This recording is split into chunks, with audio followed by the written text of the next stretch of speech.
आप ट्रेडिंग शुरू करने जा रहे हैं तो आपके जीवन में कुछ पॉइंट आएंगे जिसके लिए आप लोगों को रेडी रहना पड़ेगा। आप कौन से पॉइंट पे हैं ये कमेंट ज़रूर करिएगा।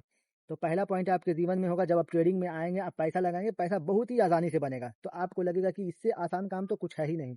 और सेकंड पॉइंट तब आएगा जब आपको लॉस होने लगेगा, तो आप सोचेंगे कि ये काम सही है लेकिन हमको कुछ इसमें सीखना पड़ेगा। सीखने के बाद आप तीसरी बार जब आएंगे, तीसरी बार आने के बाद आपको सीखने के बाद भी लॉस होगा। आपको समझ में नहीं आएगा कि आखिर लॉस क्यों हो रहा है, मैं तो सब सीख गया। फिर आपको पता चलेगा कि आपको और सीखना पड़ेगा। सपोर्ट एंड रेजिस्टेंस कैंडल से काम नहीं चलने वाला है, आपको और भी कुछ सीखना पड़ेगा। तो आप फिर चौथी बार आएंगे, सीखने के बाद एसएमसी हो, आईसीटी हो, ये सब सीखने के बाद चौथी बार आएंगे, चौथी बार पैसा लगाएंगे, फिर आप लोगों को अगेन लॉस का सामना करना पड़ेगा। इतना सीखने के बावजूद भी आप लोगों को साइकोलॉजी वर्क नहीं करेगा कि इतना सीखा, इतना समय दिया, फिर भी मुझे लॉस क्यों हो रहा है, मुझे प्रॉफिट क्यों नहीं हो रहा है। फिर आप और सीखने की, जानने की सेमिनार कंडक्ट करेंगे। ये सब करने के बाद आप फिर आएंगे पांचवी बार। पांचवी बार जब आएंगे तो आप एक साइकोलॉजी के साथ आएंगे कि मुझे अब पैसा बनाना है।